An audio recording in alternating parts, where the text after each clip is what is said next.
Welcome to space smart comparative by Espalon by self Abhishek. और आज हम डिस्कस करने वाले हैं बेटा आपका ईओडी एप्लीकेशन ऑफ डेरिवेटिव में एक्सरसाइज 6.3 के लिए क्वेश्चन नंबर 24। तो क्वेश्चन ये है, show that the right circular cone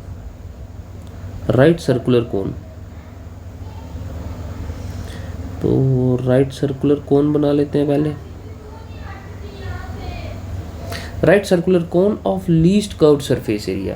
तो इस कोन के लिए कर्व्ड सरफेस एरिया कितना चाहिए बेटा आपको?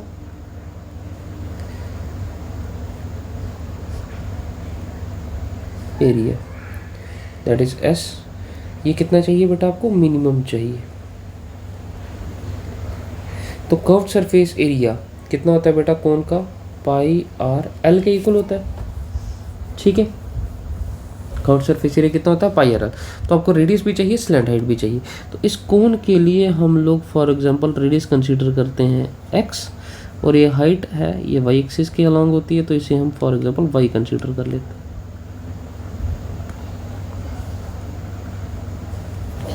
ठीक है, तो दिस इंप्लाइज रेडियस कितना होगा? रेडियस हमने क्या कंसीडर किया बेटा? which is equal to x and height of cone which is equals to y। और इसे हम, ये स्लैंट हाइट होती है, इसे हम स्लैंट हाइट कंसीडर करते हैं। स्लैंट हाइट कितना है बेटा? ये 90 डिग्री एंगल बना रहा है। अगर ये 90 डिग्री एंगल बना रहा है तो ये किसके इक्वल आ जाएगा? which is equals to square root of x square plus Y square. ये स्लैंट हाइट आ गया, that is L equals to square root of x square plus Y square आ गया स्लैंट हाइट आपके पास। तो पाई आर एल आ गया। ठीक है, तो पाई रेडियस कितना है? Radius is your x. Slant height कितना हो गया बेटा? X square plus Y square. ठीक है, अब ये आपको मिनिमम चाहिए, तो ये जो s है इसका सेकंड ऑर्डर डेरिवेटिव करोगे। मिनिमम के लिए second order derivative greater than 0 होना चाहिए। डेरिवेट के लिए कंडीशन आपकी सिंगल वेरिएबल में होनी चाहिए, लेकिन अभी ये सिंगल वेरिएबल में नहीं है, ये वेरिएबल x में भी है और ये वेरिएबल y में भी है। क्लियर है बच्चे? तो हम लोग क्या करेंगे बेटा, हम लोग इसके वॉल्यूम की भी बात करेंगे। एंड गिवन वॉल्यूम, कंडीशन क्या कहिए? एंड गिवन वॉल्यूम है। वॉल्यूम क्या है बेटा? इसका गिवन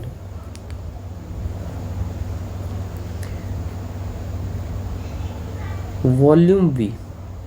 वॉल्यूम किसके इक्वल होता है? वॉल्यूम होता है बेटा 1/3 पाई आर स्क्वायर एच, कोन का वॉल्यूम।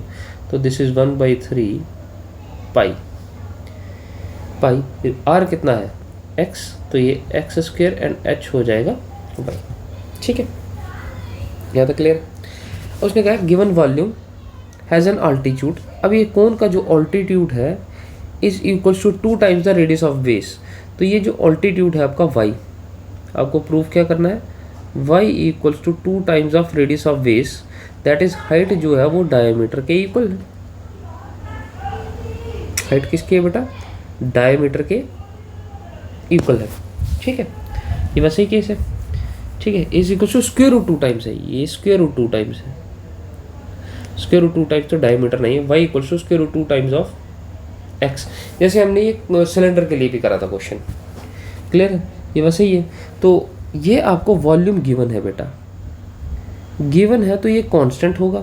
तो आप इसको 3v by pi equals to x square y कर सकते हैं, is equals to any constant k consider कर लेते हैं हम, इसको ये कहते हैं c। तो this implies y equals to, ये किसके इक्वल आ सकता है? या y कंसीडर करो, या एक्स स्क्वायर की वैल्यू आपको डायरेक्ट मिल जाएगी। एक्स स्क्वायर किसके इक्वल है? k बाई वाई आ जाएगा। तो ये यहाँ पे आप लोग x का वैल्यू सब्स्टिट्यूट करेंगे, x का वैल्यू सब्स्टिट्यूट करें या y की वैल्यू कंसीडर करें, एक ही है, जो मर्जी कंसीडर करो, एक ही बात है। ठीक है, अब यहाँ पे अगर आपको ये x करना है तो आपको x का वैल्यू भी चाहिए।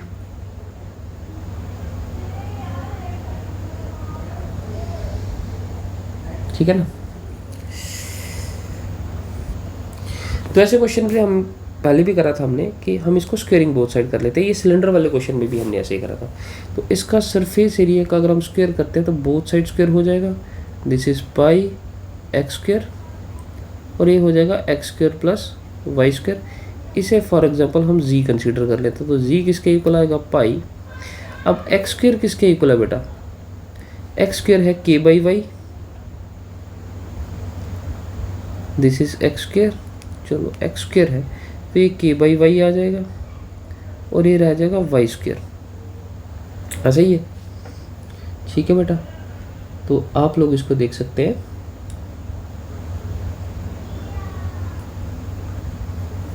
अगर इस y को अगर हम अंदर मल्टीप्लाई करते हैं तो दिस इज k पाई यहीं पे रहेगा, तो ये k बाई वाई स्क्वेयर रहेगा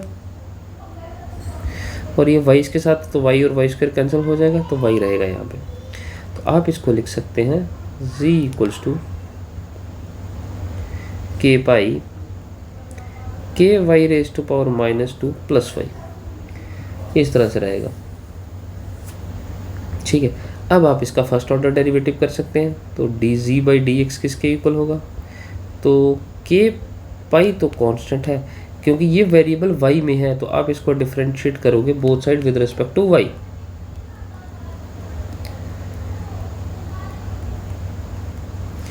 तो this is D ji by D Y which is equals to K pi and D by D Y of K Y raise to power -2 plus Y. तो ये कितना आ जाएगा बेटा, ये आ जाएगा के पाई, ये आ जाएगा -2 के Y raise to power -3 plus 1, ठीक है। ये d ji by D y है। अगर इसका सेकेंड ऑर्डर डेरिवेटिव भी करते हैं तो ये कितना रहेगा, d by D Y of d ji by D y. Second order derivative कर रहे हैं तो के पाई तो एज इट इज कांस्टेंट रहेगा, this implies d by D Y of -2 के Y raise to power -3 plus 1। तो ये कितना रहेगा, के पाई ये हो जाएगा 6 एंड के रेज टू पावर -4 प्लस 0। तो दिस इज के पाई मल्टीप्लाइड बाई 6 बाई 6 के वाई रेज टू पावर -4 रहेगा प्लस 0। तो ये रहेगा 6 k and y raise to power 4, ठीक है। ओके, तो यहाँ पे हमने स्क्वायर करा तो ये पाई का स्क्वायर भी कर लेते हैं। पाई का स्क्वायर क्यों छोड़ दिया हमने, एक्स स्क्वायर तो करा, पाई का स्क्वायर क्यों छोड़ दिया। वैसे इसका खास फर्क कोई पड़ने नहीं वाला। अब यहाँ पे सिर्फ y का वैल्यू हमें फाइंड आउट करना है और y का वैल्यू यहाँ सब्स्टिट्यूट करना है क्योंकि ये d square g by D y square है। अब बाकी सारे तो हमारे पास ये भी कांस्टेंट है, ये सारे कांस्टेंट है, सिर्फ y की पावर 4 है। अब y की पावर भी इवन है तो ये ग्रेटर देन 0 ही रहेगा, पॉजिटिव ही रहेगा, तो वैल्यू आपको मिनिमम ही मिलेगा। लेकिन हमें अब इनके वैल्यूज़ फाइंड आउट करने हैं। तो यहाँ से d ji by D y अगर इक्वल्स टू 0 है तो आप लोग लिख सकते हैं के पाई स्क्वेयर -2 के Y raise to power -3 plus 1 equals to 0। अब आपके पास ये पोर्शन तो 0 है नहीं, तो आप लिख सकते हो -2 के Y raise to power -3 plus 1 equals to 0। That means -2 ये आ जाएगा 2 के Y raise to power -3 equals to 1, ठीक है। तो यहाँ पे आप लोग लिख सकते हो 2 के by y cube equals to 1। तो वाई क्यूब किसके इक्वल आएगा, 2 टाइम्स ऑफ के। क्लियर है।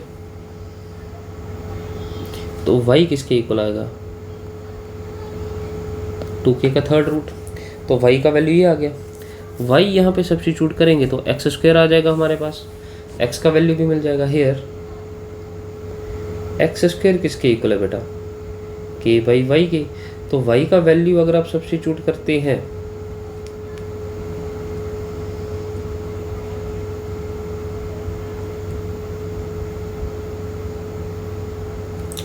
वन बाई 3, जिसका थर्ड रूट,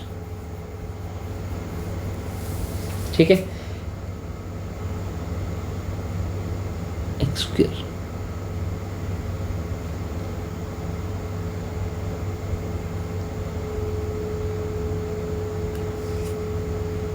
ठीक है ना, यहाँ तक पहुँच गए। तो अगर हम इसको थोड़ा ध्यान से देखें तो हम इसे थोड़ा और सिंप्लीफाई कर सकते हैं। ये के की पावर है ये, तो चलो पहले हम इसकी पावर्स को अलग करते हैं। ये दिस इज के, ये आ जाएगा 2 रेज टू पावर 1/3 और ये आ जाएगा के रेज टू पावर -1/3। तो ये आ जाएगा के raise to power 1/3 and 2 raise to power 1/3, ऐसा ही है।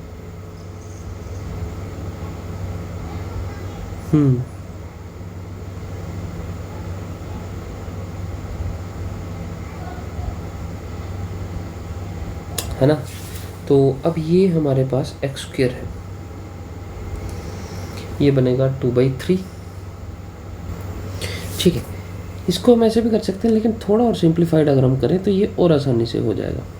और आसानी से क्या है कि अगर हम यहाँ पे 2 और 2 के साथ मल्टीप्लाई और डिवाइड करते हैं, 2 के साथ मल्टीप्लाई और डिवाइड, तो ये हो जाएगा 2k रेज टू पावर 1, और इस 2k को मैं ऊपर लेके जाऊँगा तो -1/3 डिवाइडेड बाई 2। तो ये कितना आएगा, 2k रेज टू पावर 1 - 1/3 कितना हो जाएगा, 2/3, और ये कितना आ जाएगा 2। तो मैं इसको लिख सकता हूँ 2k raise to power 1/3 whole square by 2। तो यहाँ पे एक्स स्क्वायर किसके इक्वल आएगा बेटा, अब ये जो कंडीशन है ये y है, तो वाई स्क्वायर बाई 2 आ गया। तो वाई स्क्वायर किसके इक्वल आएगा, 2 टाइम्स ऑफ एक्स स्क्वायर। तो y किसके इक्वल आएगा, स्क्वायर रूट ऑफ 2x स्क्वायर। तो y किसके इक्वल आएगा, स्क्वायर रूट ऑफ 2x स्क्वायर। यही कंडीशन है हमारे पास। ये तो ग्रेटर देन 0 ही था, दैट मीन्स आपका जो एफ ऑफ वाई है अटेन्स मिनिमम वैल्यू ही होगा, ये मिनिमम वैल्यू ही अटेन करेगा। ठीक है, ये मिनिमम वैल्यू अटेन करेगा, ग्रेटर देन 0 है। अब किस वैल्यू पे अटेन करेगा वो हमने इक्वल्स टू 0 करके फर्स्ट ऑर्डर को इक्वेट करके 0 कर ली, क्योंकि हमें यहीं से पता चल गया कि ये पॉजिटिव ही रहेगा। अगर ये पॉजिटिव ही रहेगा, यहाँ से y का वैल्यू आ गया। अब हमने स्टार्टिंग में करा था कि हमें वेरीफाई ये करना है कि जो ऑल्टीट्यूड है equals to square root 2 times the radius of the base, कि जो हाइट है वो स्क्वायर रूट 2 टाइम्स है रेडियस की। तो y is equals to square root 2 times of x आ गया। ये हमें वेरीफाई करना। ठीक है बेटा, तो इतना रखते हैं आज के लिए। Thank you for the class.